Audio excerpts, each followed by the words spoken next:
Nothing is more central to a conservative approach to governance than limiting tax. If you believe in limited government, the best way to produce that is to limit the amount of money that people collect.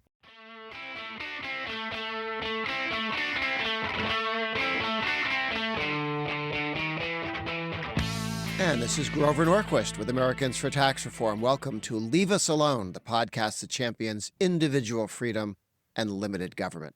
I'm your host, Grover Norquist, and today we're going to be talking about the big, beautiful tax cut that just passed the House of Representatives, over to the Senate then, and how tax cuts are sweeping red states. And we're going to do a deep dive with Governor Gianforte of Montana, because he has been cutting and cutting and cutting taxes in that state.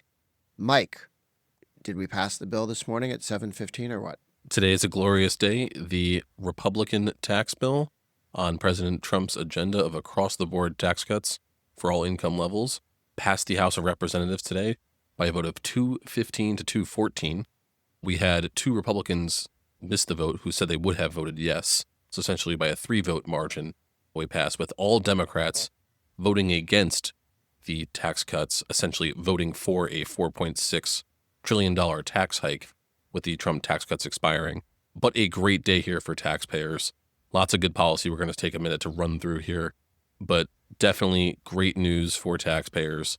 The bill now heads its way over to the Senate.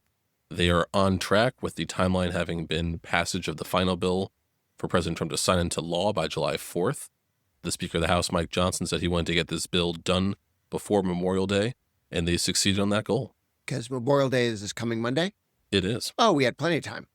I don't know what the hurry was. We really rushed it. Yeah, too fast. It could. So, highlights. What's in the House bill that we expect to continue to be in the Senate bill? Sure. So what you have here, permanency pretty much across the board on the individual side of the 2017 tax cuts with additional boosts. So all of the current tax brackets that were set to expire have been made permanent. No increase in any individual tax bracket at any income level. They have an inflation adjustment in there to actually give people a slight tax cut at every income level. You add to this the increased standard deduction, which is also made permanent. Yes. So we, in 2017, doubled the standard deduction, now taken by 90% of taxpayers. That has been increased an additional $2,000 now for the first 4 years, but then snaps back to the 2017 permanent level. You have the child tax credit, which we doubled in 2017 from $1,000 to $2,000. That is made permanent with a 4-year expansion by $500. So your total child tax credit for next year will be $2,500 per child. You have an increase in the death tax exemption levels to provide reliefs for family farmers, ranches, anyone passing on a family-owned business to their heirs. Good. Further death tax relief for you there. I think that's something we could see built upon in the Senate as well. On the probably most pro-growth parts of this bill are the cost recovery provisions. So this is 100% expensing or bonus depreciation, expensing for research and development, expenses for interest deduction, and the new addition of qualified expensing for qualified structures meant to aid new manufacturing buildings. All of these, the most pro-growth parts of the bill, are on a 5-year timeline, made retroactive to the beginning of this year, which, Grover, we've talked about how important that is. So we're not delaying economic growth. Everybody can start investing now, or even last week. Yeah, and this is great because now businesses can see this is in the bill. It applies for this year's. They can make their investment decisions. Such a key thing to get across the line. 8 years ago when we did this, the whole thing was delayed a year. And so the recovery was delayed a year. And Republicans had a wonderful economy in 2019, shortly after they lost so many seats in the House and the Senate. And we should pause to emphasize here on these provisions, the pro-growth cost recovery provisions. They are on a 5-year timeline here. They are not made permanent. But this is something the Senate has made very clear as a priority for them. The Senate leadership, Senate Finance Chairman Mike Crapo, they've sent a letter to President Trump saying their red line in the sand is permanency, the full Trump tax cuts with emphasis on these provisions. That is huge for economic growth. We had a study out from the Tax Foundation yesterday noting that the difference between a 5-year simple extension of these provisions versus making them permanent, and for the bill, is a full point of GDP growth. That's So pretty impressive. massive, and a full point Yeah. for wage increase too. So that's something we really have to focus on getting across the finish line in the Senate. But great start here from the House. And then, of course, we have the major Trump campaign promises, such as no tax on tips is included in this bill. The overtime, no tax on overtime is included in this bill. And then they have the new deduction for seniors, for those over age 65. Now have it regardless of whether or not you itemize, or if you're taking the standard deduction, you have an additional $4,000 tax credit for seniors. Sorry, Excellent. tax deduction. Correct myself. Tax deduction for seniors. And now we're off to the races because while this is going through Washington, D.C. in the next 2 months, we've been having, 10 years or more of significant tax cuts. Ben, what's happening at the state level? Republican legislatures around the country have made and kept promises to their constituents and taxpayers by just completely flattening the income tax or putting in law phase out. So you can look at a state like Mississippi that this year put a phase out to zero into law, Kansas that's going to phase into a flat tax, Oklahoma that's going to phase out to zero, West Virginia this year passed a phase out last year, speeding it up this year, and income tax cuts in states like Utah, Montana, Kentucky, and pending cut in South Carolina. Across the country, the flat tax revolution is kind of kicking off, and it's been really fun taking you around the country and talking about this. Well, in a little bit, I do an interview with Mr. Governor Gianforte of Montana, who really they don't have a sales tax. So taking the income tax down as consistently as he did with the legislature that he had to work with was absolutely amazing. North Dakota, how about North Carolina? North Carolina really kicked off a lot of this 13 years ago. Yeah. Okay. And they decided they wanted to take their personal income tax at the state level, state personal income tax, down to zero. And they thought about different ways to do it. The first thought they did was just pick it up and move it over and put on the sales tax. That was particularly unpopular. Many states have discovered that while that's the obvious first move, it is the least popular, least successful first move one can make. But once one walks into the door jamb and backs up and says, okay, now what? They instead said, look, we're going to put a cap on spending, and when revenue comes up above that cap, a certain amount goes to permanently reduce the income tax. So year after year after year, North Carolina has been reducing its top marginal tax rate. They've gotten to a single rate tax. Now it's on the way down towards zero. And other states looking over, Iowa, said, we ought to do that. How quickly did Iowa move? Much faster. I think it was in 5 years, right? Yeah, because they'd watched the careful North Carolina, not overly careful, but if you're the first guy to step into traffic, you want to be careful, see if the cars stop, see if it works. And other states have found they could be more aggressive. Kentucky was more aggressive, West Virginia, Iowa, and now in North Carolina, they're looking to speed up a little bit. Yeah, and I think that's kind of the method. I think there's, after a few years of, testing and playing with different models, there's a model that kind of works, and that's revenue triggers down to zero. It's a very safe way to continue to ratchet the income tax down, deliver consistent annual tax relief to your citizens, and over a longer period of time, completely phase out the income tax. As we speak on half Liberation Day, because we don't have the Senate passing the tax cut yet, but we have passed it in the House. As we speak, South Carolina and Oklahoma, two latecomers to phasing the income tax down to zero, and they each had some challenges in terms of getting the legislature to go along. They had governors who were strong supporters, but not the complete legislature. The House has passed it in South Carolina, phased down to, I think, 1.99, and then they went to zero. And in Oklahoma, they're phasing all the way down to zero. And the Senate's passed it, but not yet the House. But in each case, the body that hasn't yet signed, did I get it wrong? I think the House passed it as well. House passed it. Oh, Yeah. It's both. Yep. Oh, that's right. Oh, these things keep changing. It's like my children's ages. Every 2 years, you have to recalibrate and realize that they're older. Yes, that's right. It's, for years, the governor Stitt in Oklahoma has pushed so hard. And at one point, the House was ready to go, and the Senate not. Then the Senate was ready to go, not the House. Both have passed now. Well, Okay. I think it's so important to be flagging this right now, too, because as we have this really significant tax bill moving at the federal level to talk about what the states are doing across the board, what red states are doing, I think it really counteracts any type of message that, that there's a new version of the Republican Party that's more open to tax increases and bigger government. Because what I think that's a media story. There's outliers, of course, but what we're seeing across the country at the grassroots level from red states is continued tax reduction really everywhere you look. Well, not simply reduction, but going to a single rate, which is a rejection of Karl Marx's suggestion that we should have a graduated income tax and tax some people more and others less. And the president was very firm in rejecting the idea that he would go to a more graduated income tax structure, and as some way to sort of prove that Republicans can play the politics of hate and envy. Why would we want to? That's not what the Republicans do. And so he staked out, we're going to cut everybody's rates, and everybody's rates are reduced. All the individual rates are reduced, as were all the corporate rates and the business rates in the last tax cut. And now, more and more, 23 states have a single rate tax. So everybody in the state pays either 0 or 2 or 3 or 4, but they know when they look at the person to their right and their left, that person pays the same percentage I do, and they get the sense that this is fair. And they can all agree to take it lower. And this is why I'm really excited to hear your interview with Governor Gianforte, because he's not only a great tax-cutting Republican governor, but he was a congressman in 2017 Yes. who voted for the original Trump tax cut.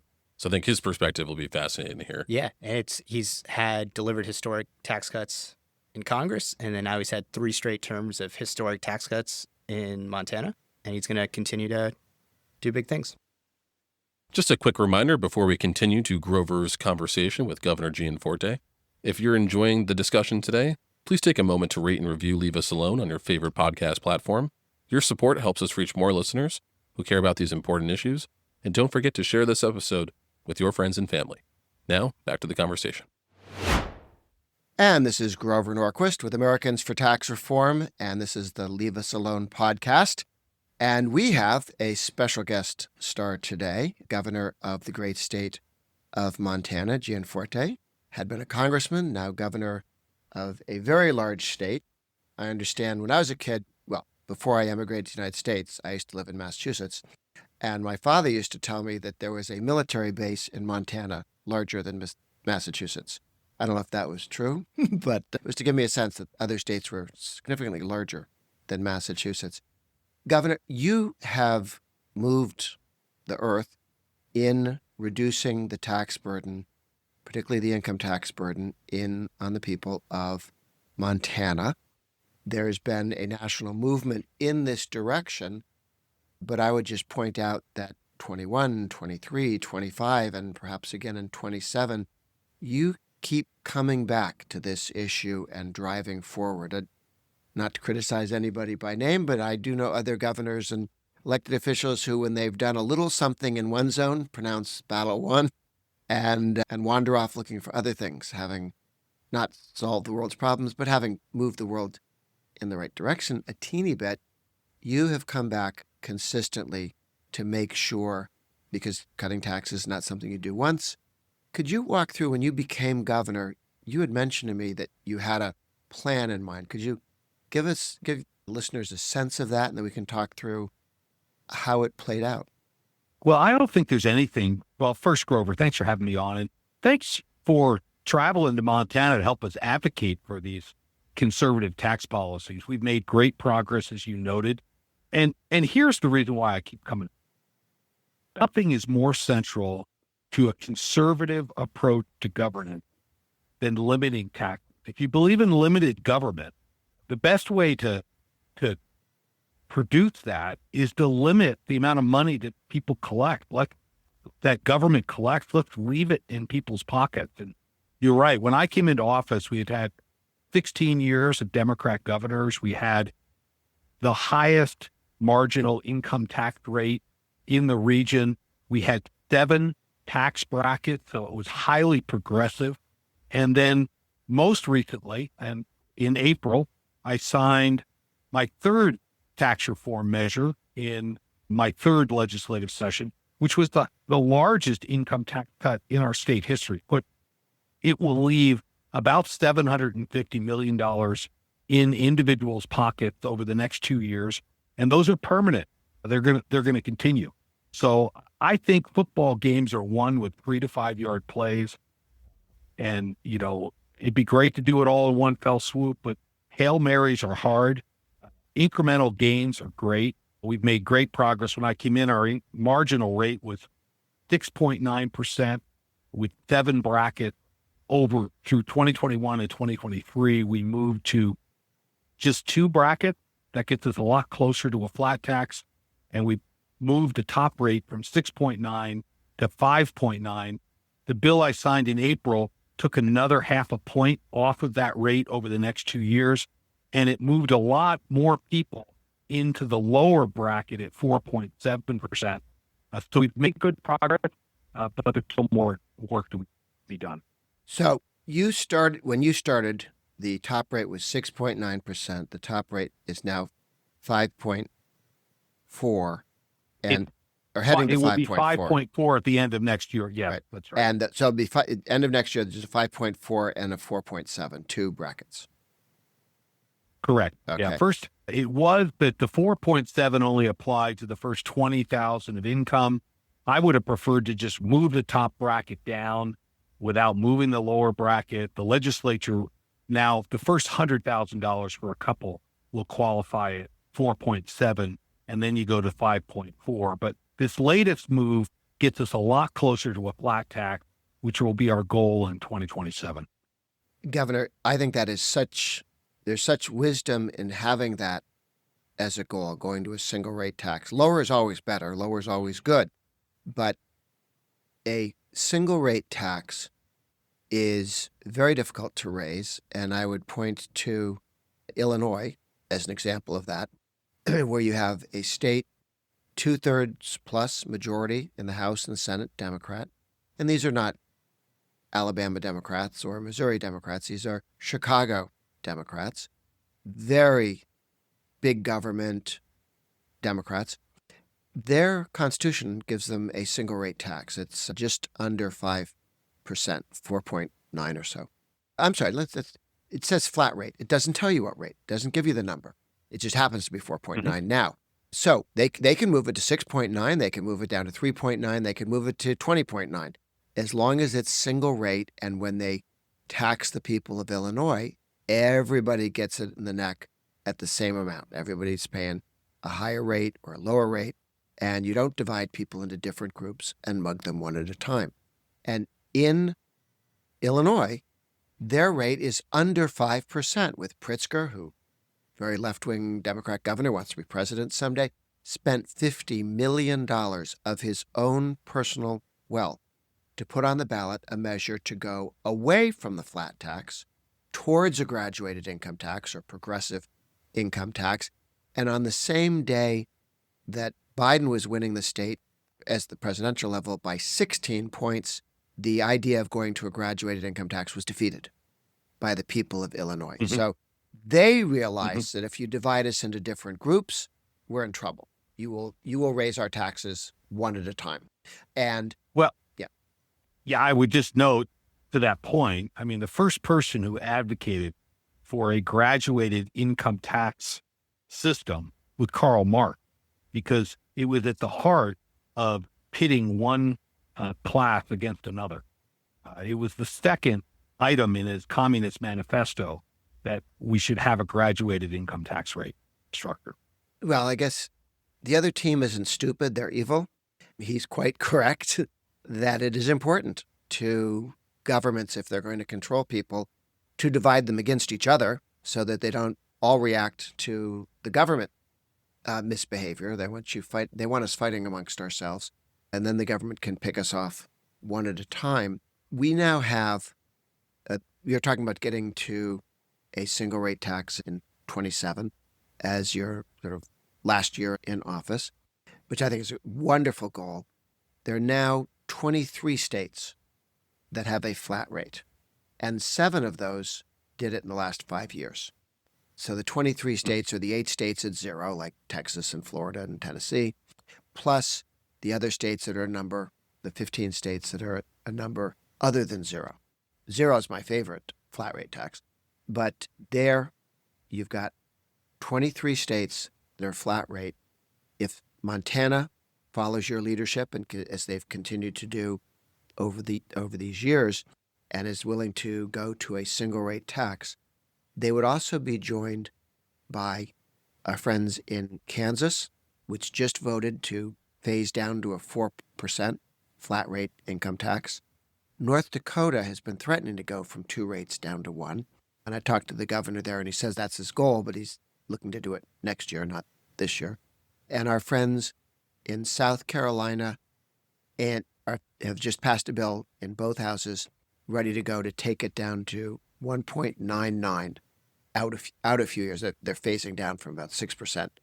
They're going to go to a flat rate tax as well. So we really have a situation where, because of your leadership and some of the other states with Republican governance, we're going to have a majority of the 50 states at a single rate tax in 2027 as you act. And that means we may be able to think about, at the national level, having a single rate tax, federal income tax, single rate tax at the federal level. And if they can't divide us against each other and mug us one at a time, at a national level, the power of the government to raise taxes becomes much more difficult. If you have to look everybody in the eye and say, I've got a great idea and you're all going to pay not 5, but 6%, everybody looks back at you and goes, wait a minute, you better explain that again. On the other hand, if you cut taxes from 3 to 2%, the people who get up and say, well, what about billionaires? Well, they're going from 3 to 2 also. Everybody's going from 3 to 2. What's your question? You take envy off the table. Mm-hmm. What are the arguments you got against taking the rates down as you successfully did and or moving to the flat rate? Well, we had proposed a full percentage point reduction in the top rate, and I was unsuccessful in getting that through the legislature. We ended up moving it down a half a point. The arguments were, we've had quite a brouhaha in the state around property taxes, in large part because our local governments have been spending like drunken sailors. Local spending at the county, municipal level for K-12 education, the sheriff, roads department, spending has gone up over 6% a year for 20 years. Local, inflation has been a little over 2% for 20 years. So property taxes have gone up, and as a result, property values have gone up as more and more people move to Montana. So the one argument I got from the legislators, well, I knocked 1,000 doors. People are complaining about property taxes. They're not complaining about income taxes. That was the primary argument.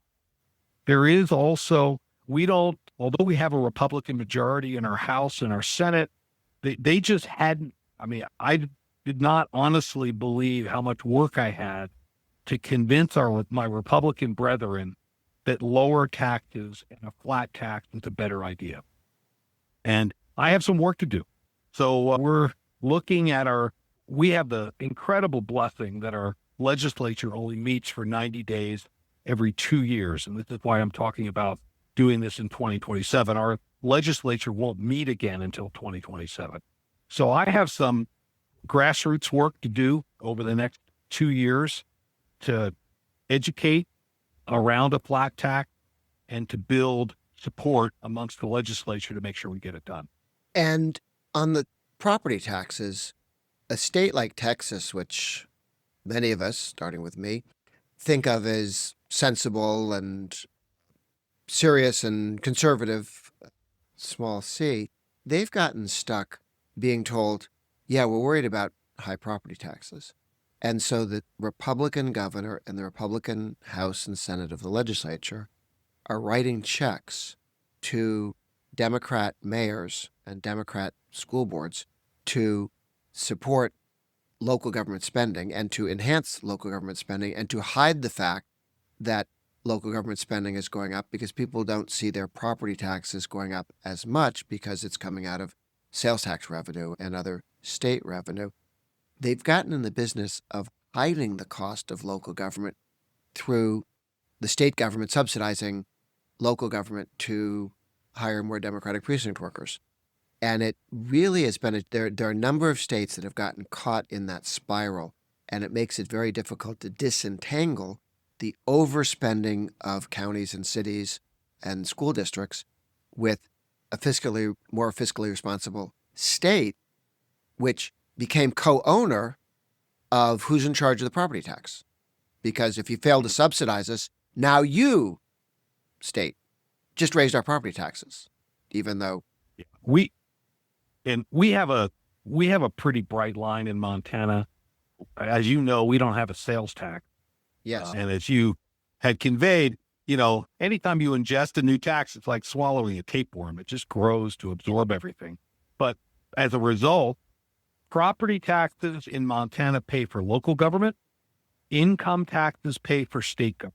And there were a number of people, because they thought the number one issue it was property taxes, that we should take income tax revenue and subsidize local government to cover up their runaway spending. And that was a bright line for me.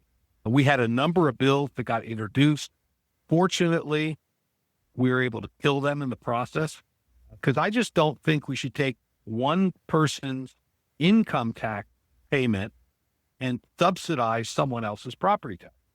It's just, you've noted this has been done in Texas and other places, and it's the spiral you can't get out of. And it prevents you from lowering the income tax rate further when you peel off revenue from income tax to subsidize property taxes. And in the end, subsidize runaway spending at the local level. Nebraska is all tied up around the axle, wrapped up around the axle with just this. The opponents of phasing the income tax down, of course, Nebraska is right next to South Dakota with no income tax, and right next to Iowa, which has just cut theirs in half over the last 5 years, on the way to zero. And they've gotten caught up in just what you were saying. Oh, let's subsidize local government so the property taxes don't go up quite as fast, rather than become competitive at the state level on income tax, individual and corporate. Is there an effort or an ability to limit local government property taxes through state legislation? California passed Proposition 13, which limited rates to, I think, 1.5% and the assessments to 2% a year. That was the state telling every local government there is a cap on what you can take out of property taxes. Is that done or doable in Montana? It is. And I put together a bipartisan property tax task force that met for almost a year and brought forward 12 specific proposals. 11 of them were targeted at limiting local spending. One of them proposed a homestead rate reduction, which doesn't take from the general fund. What it does is it changes who pays the property tax, giving a break to primary homeowners, small businesses, and renters, and people with second home. Turns out that over 5% of all the property in Montana that's taxed on a value basis is owned by people that live in California. So I didn't have to just say, no, let's not take income tax revenue and use property taxes. I could say, no, we're not going to do that. And we have a proposal that will lessen. And if people choose to have a home here, but also choose to not make their primary residence, they're going to pay more in property taxes. And so we enacted that into law this last legislative session. It's called a homestead rate reduction. And again, it applies to primary residences. It'll reduce property taxes about 15%. For small businesses, about 18%. And then it applies to any landlord that rents on a long-term basis, because we want inventory to come back into the housing market. So it applies to anybody that rents, let's say, on a 1-year basis, not Airbnbs. That would pay the higher second home rate. We also passed a number of pieces of legislation that restrain local spending, not with caps, but just making it harder to get new bond issuances done We've been looking at reforming our TIF district, tax incentive financing districts, because we have jurisdictions where half the property values are in a TIF district, which kind of peels them off and doesn't allow them to pay for schools and other things. In fact, some of the superintendents have referred to them as public school deserts because there's no revenue coming to pay for the schools. You had mentioned making it more difficult to put the local government in debt to float new bonds. A number of states allow votes to put the city or the town or the school district into debt to float a bond. And you can do it in April, you can do it in May, you can do it in the summer, you can do it on election day. And they move that around, sometimes looking for the least possible number of people voting in the election that year, hoping that only these self-interested people who are going to benefit from whatever the spending program was will remember to vote in the middle of the winter, as opposed to a general election where people show up to vote for president and senator and notice that they're being asked, do you wish to permanently raise your property taxes for the next 50 years with a bond? What is the approach that you took in thinking about to make it either more difficult to go into indebtedness, or at least to get people to think about it twice before people get stuck having to pay off loans that go on for decades? Yeah, from a policy perspective, I think that some of the suggestions from our property tax task force was, put them all on the ballot in November. That's when you consider this stuff, because when you put them on the spring ballot, when we do school board elections, only the special interest people show up and they all want it. So you have a very small minority voting to increase the debt obligation of the entire populace. The second thing we looked at was for non-essential services. We have a community in Montana that just bought a ski hill. The local county did. We have other ones that are passing massive bonds for park open space or shade trees or a swimming pool, or name your favorite community amenity. And there's nothing inherently wrong with these things, but it comes on top of all the other local spending.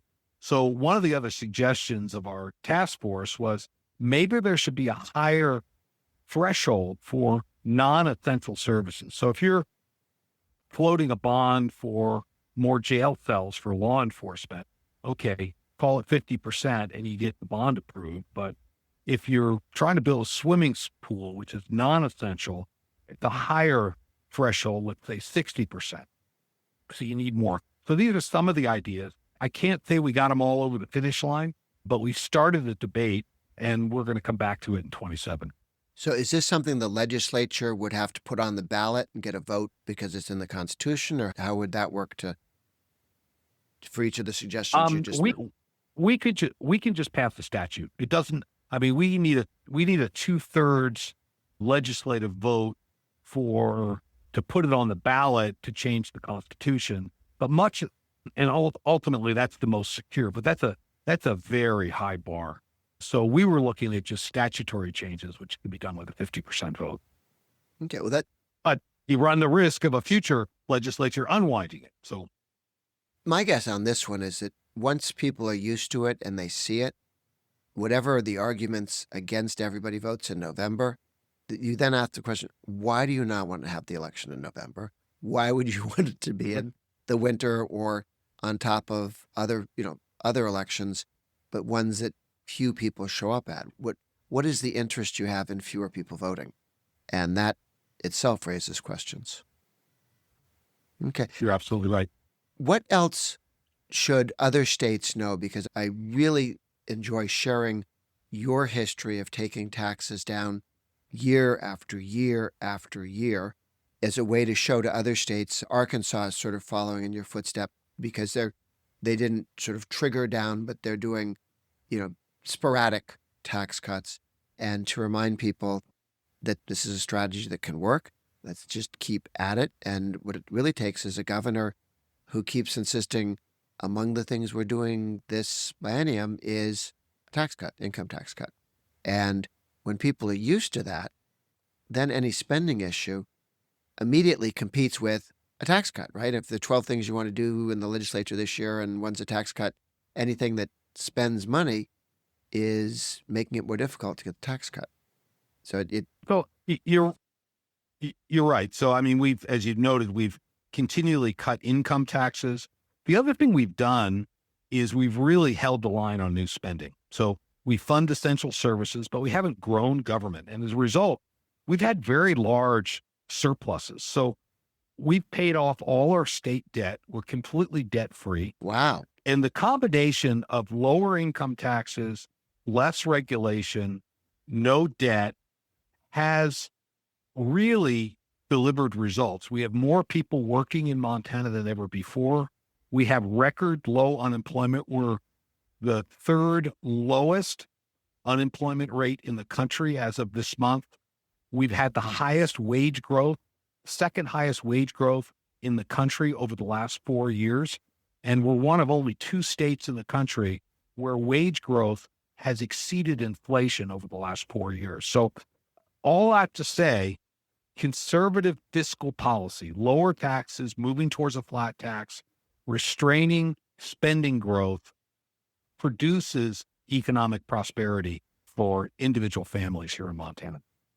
Governor, thank you for that summary, because I see from D.C. looking out at 50 states, what you're seeing in Montana is that your approach in Montana has really paid dividends for the citizens of Montana, the taxpayers, the job creators, the people who want to come to Montana because they're leaving someplace that is less taxpayer worker friendly. Thank you for your leadership on this. And I know, as you say, 2027, you're looking to go further, which I think is delightful. And the idea of getting to a single rate tax will make it much more difficult for anybody down the future to try and undo the success that you in Montana have had in the last several years. Well, Gregor, thanks for being a resource and an advocate for lower taxes and prosperity. Absolutely. Thank you very much, Governor. Take care. Thank you.